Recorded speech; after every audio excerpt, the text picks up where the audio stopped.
자비로우신 하나님, 겨울 아침에 청량한 공기를 헤치고 주님 전에 나와 앉았습니다. 차가운 기운이 채 가시지 않은 두 손을 모으고 겨울 공기에 서늘함에 물든 들숨과 날숨을 가만히 고릅니다. 들숨에 맞추어 생명의 기운을 받아들이고 날숨에 맞추어 평화의 기운을 내보냅니다. 차분해진 마음으로 눈을 감고 마음속으로 십자가를 바라봅니다. 십자가와 함께 침묵하시는 주님, 고요한 가운데 말씀하시는 주님, 잠잠하게 그러나 분명하게 여기 함께 하시는 주님을 느낍니다. 일상의 분주함 사이로 좁고 가늘게 뻗은 길을 따라 기도의 자리로 나아갑니다. 우리에게 날마다 자비를 베푸시는 주님, 우리의 얼굴이 하나님의 얼굴을 구하오니 우리를 향하여 맑고도 맑은 빛, 밝고도 밝은 빛을 비추어 주시옵소서. 하나님, 오늘 하루의 삶을 위하여 기도합니다. 새해를 시작한 지 오래지 않은 것 같은데 어느덧 첫 달의 끝자락에 당도합니다. 서둘러 흘러가는 듯한 시간과 마주하노라니 일생의 덧없음을 생각합니다. 인간의 유한한 시간이 하나님의 무한하신 영혼에 비하면 얼마나 작고 초라한 것인지 절감합니다. 그러나 영원과 시간을 비교하며 절망에 빠지는 것이 아니라 오히려 하나님께로 말미암는 희망을 발견합니다. 하나님께서 영원 속에서 우리를 택하시어 시간을 부여하셨으니 우리가 하나님께로부터 부여받은 인생이란 얼마나 소중한 것인지요. 그러므로 주님, 우리가 주님께 부여받은 이 시간을 선용하게 하시옵소서. 성경에 이르시기를 세월을 아끼라 때가 악하니라고 말씀하셨습니다. 우리에게 펼쳐놓으신 하루에 감사하며 우리 앞에 약속으로 놓인 가능성을 현실로 바꾸어가는 우리가 되게 하시옵소서. 소망교회의 성도를 위해 기도합니다. 오늘도 우리 성도님들은 생애 여러 터전에서 주어진 삶을 밀고 나아갑니다. 사업체를 운영하며 일하고 회사의 일원으로서 일합니다. 억울한 사람을 신원하고 병든 사람을 고치고 어린 사람을 가르칩니다. 필요한 물건을 만들고 귀중한 자원을 운반하고 연약한 사람을 돌봅니다. 일일이 열거할 수 없이 많은 영역에서 값진 일을 감당하고 있습니다. 자기의 힘으로 건실히 일하여 사랑하는 가정을 건사하고 또한 하나님께서 주신 생애 과제를 성실하게 수행합니다. 하나님, 간절히 기도하오니 우리 소망의 성도들 어디에 있든지 하나님을 향하여 살게 하시옵소서. 어떤 모습으로 있든지 하나님께 붙들린 채 살게 하시옵소서. 생명의 근원이시고 삶의 주인이신 하나님 앞에서 한 점 부끄러움이 없고 오히려 자랑스러운 삶을 꾸려나가게 하시옵소서. 아울러 몸과 마음의 질병, 환경과 상황의 고난으로 어려움을 겪는 성도들 특별히 기억하시어 생의 난관을 묵묵히 받아들일 때만 깨닫고 누리는 신비와 평화를 경험하게 하시옵소서. 소망교회의 목회자를 위하여 기도합니다. 이 시간 담임 목사님을 위시하여 소망교회의 모든 목회자가 소망수양관에 모여 있습니다.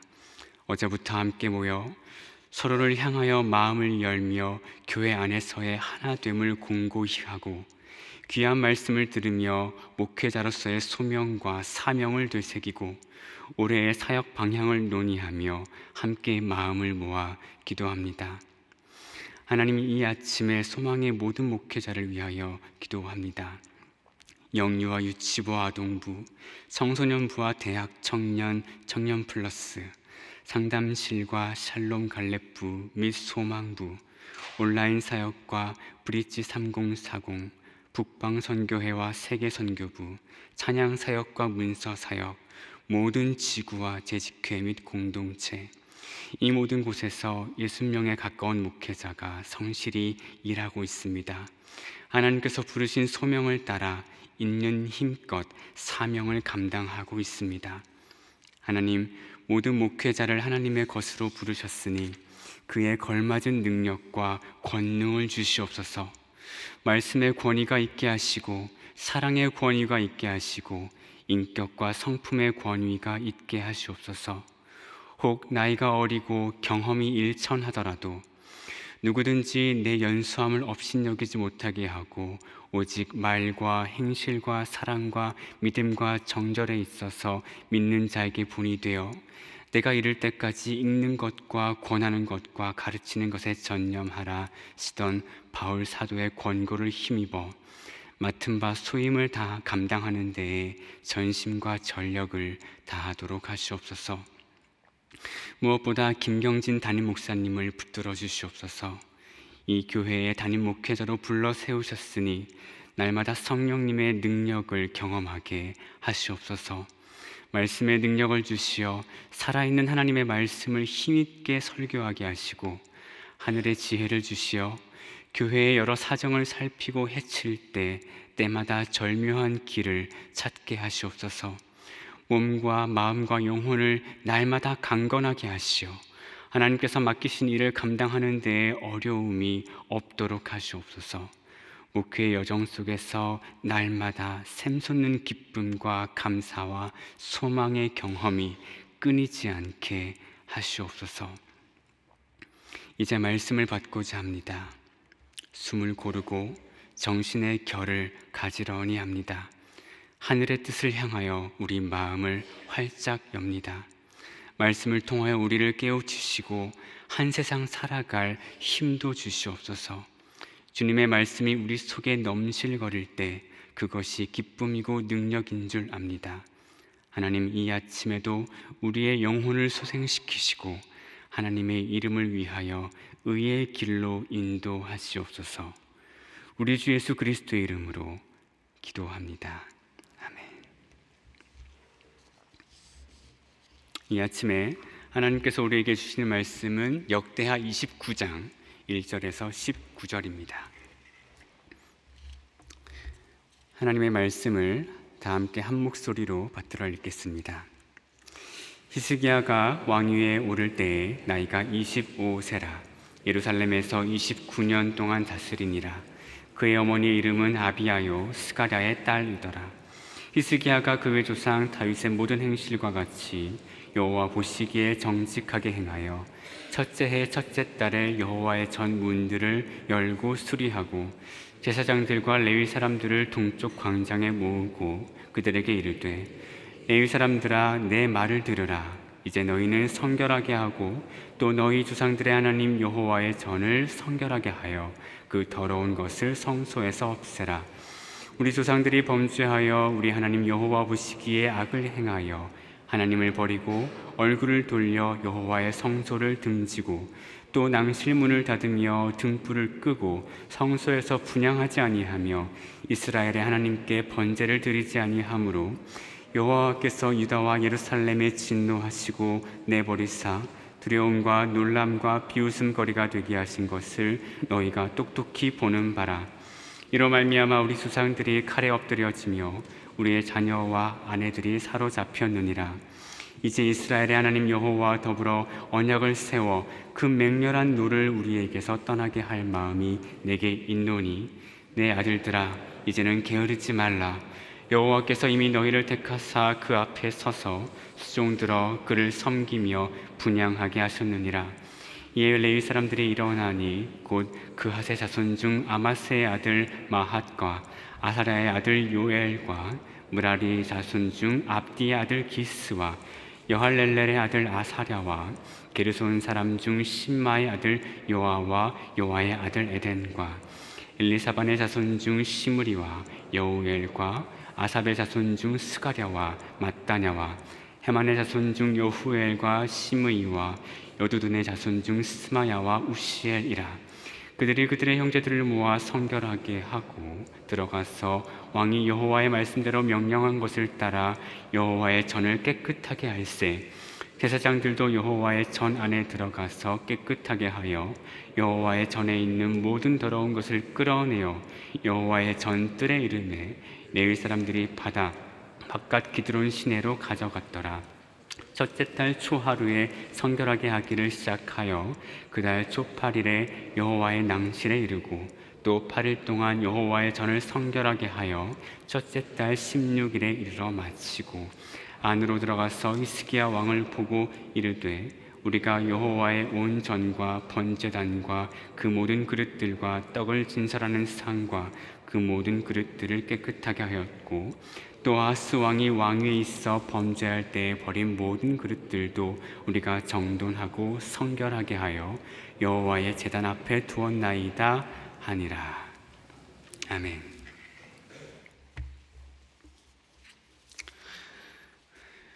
오늘의 본문은 히스기야 왕 시절의 성전 정화 사건을 들려줍니다.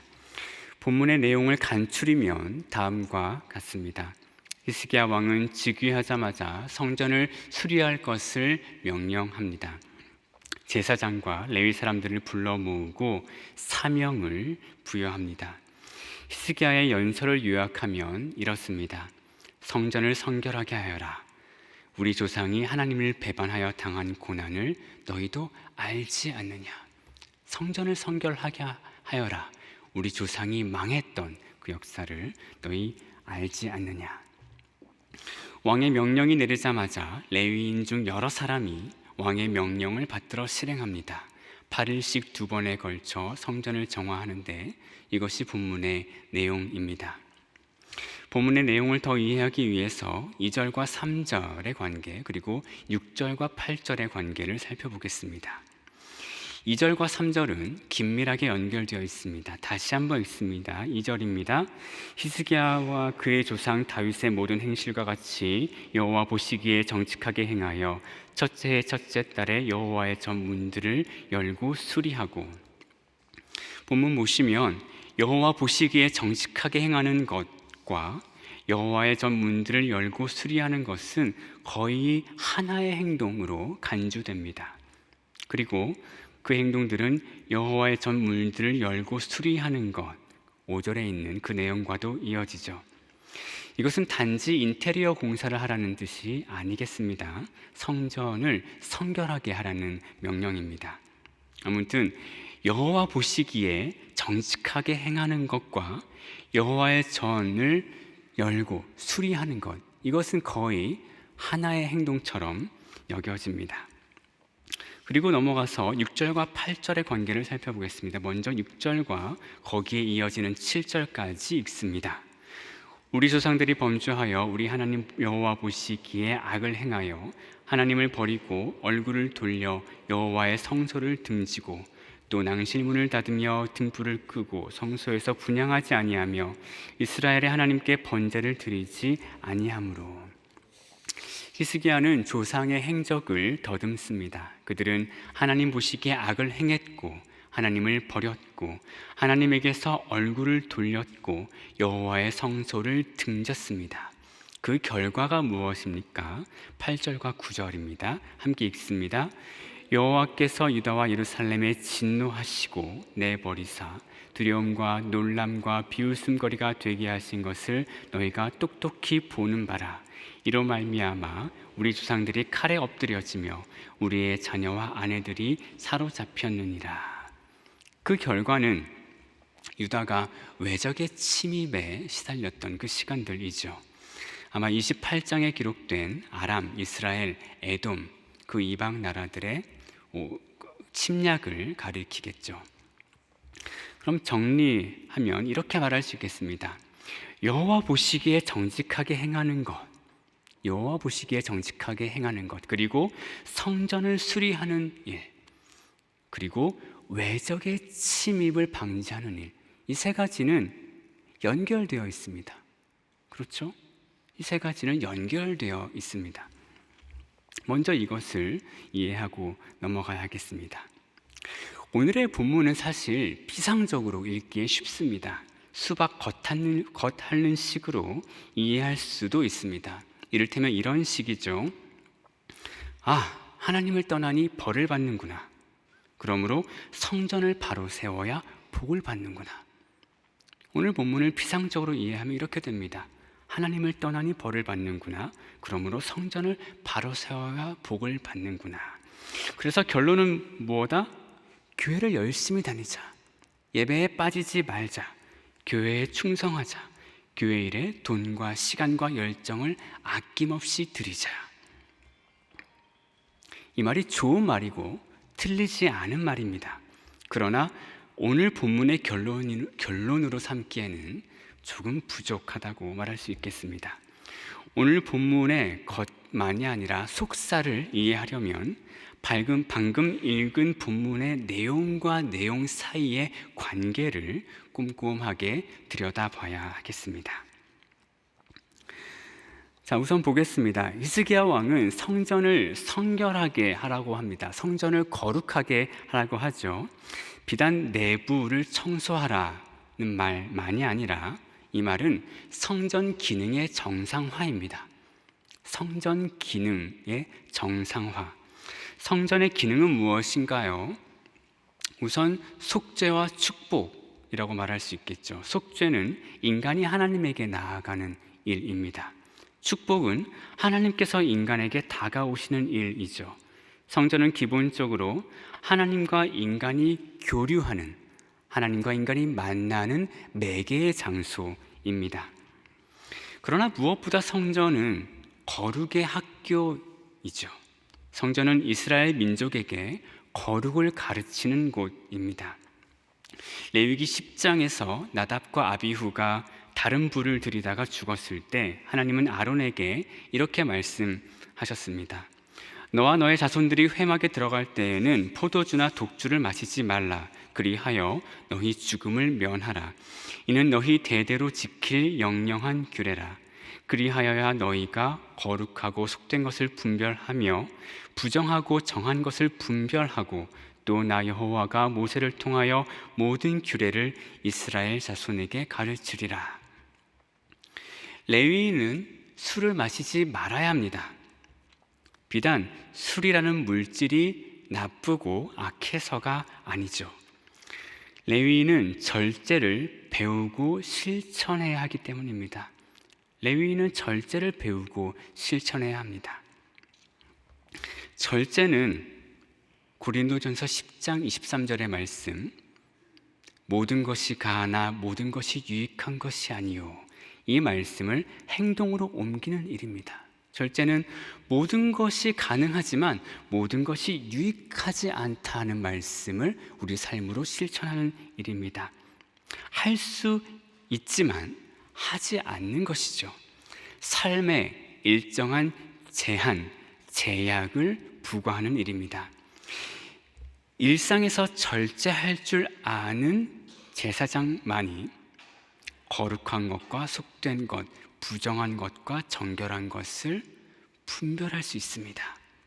그리고 그러한 분별력을 지닌 사람만이 하나님의 규례를 가르칠 수 있습니다.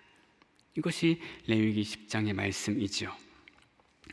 일상의 절제는 사람에게 허용과 금지의 감각을 부여합니다. 이것은 되고 저것은 안 된다는 허용과 금지의 감각이죠. 이러한 허용과 금지의 감각은 인간에게 분별하는 힘을 부과하고, 분별하는 인간은 지혜롭게 선택하고 현명하게 행동합니다. 그렇죠. 누군가 분별한다면 지혜롭게 선택하고 현명하게 행동하겠죠.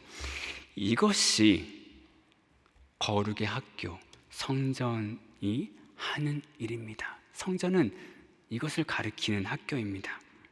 자, 성전 기능이 정상화되면, 다시 말해서 거룩의 학교가 제대로 기능하면 이스라엘 백성은 제사장에게서 하나님의 규례를 배울 수 있습니다. 무엇이 하나님의 뜻이고 무엇이 하나님의 뜻이 아닌지를 정확하게 배울 수 있습니다. 이런 일은 오늘 본문 2절에 있듯이 여호와 보시기에 정직하게 행하는 것과 다르지 않죠. 그렇다면 바로 이 지점에서 여호와 보시기에 정직하게 행하는 것과 성전을 성결하게 하는 일은 연결됩니다. 거기서 만나죠. 이것은 비교적 이해하기 쉬운데, 그러나 6절과 8절의 관계는 조금 난해할 수 있겠습니다.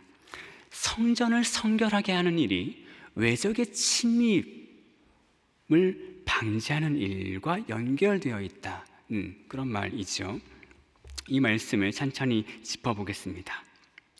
방금 말씀드렸듯이 성전을 성결하게 하는 일은 성전의 제 기능을 회복하는 일이고, 성전이 제 기능을 회복하면 이스라엘 백성은 하나님의 규례를 배우고 실천할 수 있습니다. 하나님의 규례, 율법이죠. 출애굽기, 레위기, 신명기, 모세오경에 있는 율법들입니다. 우리는 율법을 조금 좁게 이해하는 데에 익숙하죠. 우리는 율법을 좀 좁게 이해하고 다소 부정적으로 이해하는 데에 익숙합니다. 그래서 우리는 율법 하면 제사법, 절기법, 음식법, 할례법 이런 정도로 생각하기 쉽고요. 그것들은 이미 폐기된 것 아닌가 이렇게 생각하기 쉽습니다. 그러나 하나님의 규례, 하나님의 율법은 그것들만이 아니죠. 하나님의 율법은 모세오경에 있는 모든 법 전체입니다. 예를 들면 십계명도 하나님의 율법이죠. 그러나 우리가 십계명을 폐기하지 않지 않습니까? 그거 여전히 하나님의 율법입니다. 자, 이를테면 신명기의 신명기 법전, 레위기의 성결 법전, 출애굽기 계약 법전, 이 모든 법들이 다 하나님의 규례고 하나님의 율법입니다. 레위기 11장 7절에 있는 삼겹살 금지법, 돼지고기를 먹지 말아라, 이것도 하나님의 율법이지만 똑같이 레위기 19장 18절에 있는 너의 이웃을 사랑하여라, 이것도 하나님의 법이죠. 모두 하나님의 법이라는 말씀입니다. 우리는 율법을 쪼개서 이해하는 데에 익숙한데, 그러나 율법은 쪼갤 수 없이 전체로 존재합니다. 다만 예수님은 율법의 겉껍데기가 아니라 속살, 그리고 그 진면목, 진의를 붙잡아라, 그렇게 가르치신 거죠. 아무튼 이 율법이 전체로서 존재한다는 것을 이해하려면 구약 성경 시대의 사고방식을 이해해야 합니다. 전체의 사고입니다. 구약 성경에서 인간은 개인으로 존재하지 않고 공동체로 존재하죠. 어떤 사람의 표현대로 성경의 세계에서 개인은 그가 속한 단체나 집단의 도움 없이, 다시 말해 그가 속해 있던 부족의 도움 없이는 오래 생존할 수조차 없었습니다. 인간의 존재 양식 자체가 전체로서 존재하듯이 인간의 삶은 총체적인 것입니다. 우리는 종교를 정치, 경제, 사회, 문화와 분리하는 사회에 살고 있습니다. 우리에게 종교는 이것들과 분리된 것이죠. 그러나 성경 속에서 이 모든 것은 연결되어 있습니다. 생각해 보십시오. 하나님의 율법은 우리가 생각하기엔 종교적인 것인데 거기에 이런 구절이 있습니다.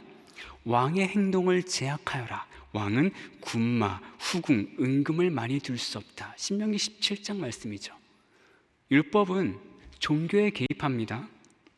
또 레위기 25장 23절에는 그 유명한 부동산 매매 금지법 있죠. 토지를 영구히 팔지 말 것은 토지는 다 내 것임이라. 너희는 거류민이요 동거하는 자로서 나와 함께 있느니라. 율법은 경제 영역에도 개입합니다. 율법은 인간 삶의 모든 영역에 개입하죠. 그래서 성경의 논리를 요약하고 간추리면 이렇습니다.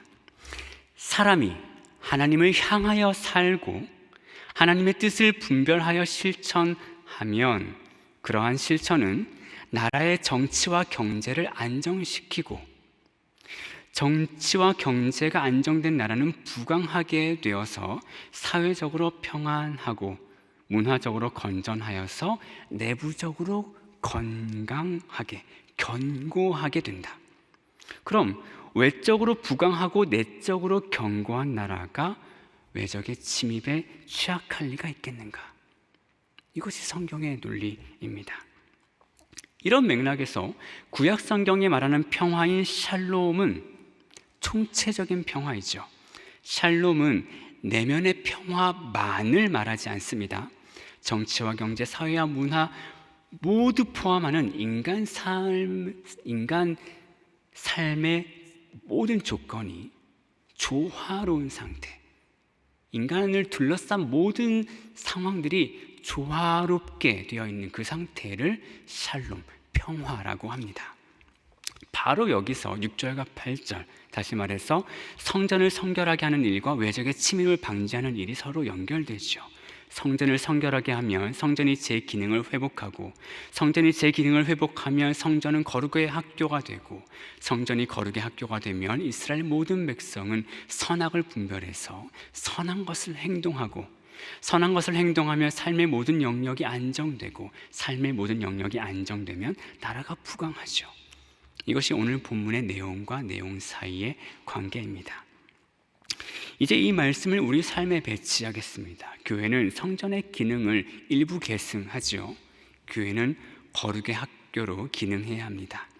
히스기야 시대에도 성전 건물이 있었습니다. 다만 건물 안에서 이루어지는 기능이 불완전했을 뿐입니다. 교회도 마찬가지죠. 건물이 전부가 아닙니다. 교회 안에서 제 기능이 이루어져야 합니다. 교회는 무엇이 선한 것이고 무엇이 악한 것인지, 무엇이 거룩하고 무엇이 속된 것인지 가르쳐야 합니다. 제사장이 금주를 통해서 선과 속과 정결과 부정을 분별했듯이 우리도 우리 삶을 절제하는 것으로 선과 악을 배워야 합니다. 하나님께서 나에게 주신 자원이 있더라도 그 자원을 나만을 위해 사용하지 말고, 나에게 무엇을 행할 권리가 있더라도 그 권리를 낱낱이 사용해서는 안 됩니다. 절제의 삶을 통해서만 우리는 선악을 구분하고 선을 택할 수 있습니다. 그렇게 우리의 교회 안에서 선의 압력이 높아져야 합니다. 선한 것이 충만해서 누구나 교회와 접촉하면 선한 것이 무엇인지를 알아차릴 수 있어야 합니다. 그때야 교회는 세속의 사회를 향해서 할 말이 있습니다. 그때야 사회는 교회에 힘이 있구나 하고 느낄 수 있습니다. 우리 소망교회의 선의 압력이 높아지기를 간절히 바랍니다. 우리 소망교회가 거룩의 학교로 기능하기를 간절히 빕니다. 아멘. 이제 기도의 자리로 나아가겠습니다. 하늘에 계신 우리 아버지, 아버지의 이름을 거룩하게 하시며 아버지의 나라가 오게 하시며 아버지의 뜻이 하늘에서와 같이 땅에서도 이루어지게 하소서. 오늘 우리에게 일용할 양식을 주시고 우리가 우리에게 잘못한 사람을 용서하여 준 것 같이 우리 죄를 용서하여 주시고 우리를 시험에 빠지지 않게 하시고 악에서 구하소서. 나라와 권능과 영광이 영원히 아버지의 것입니다.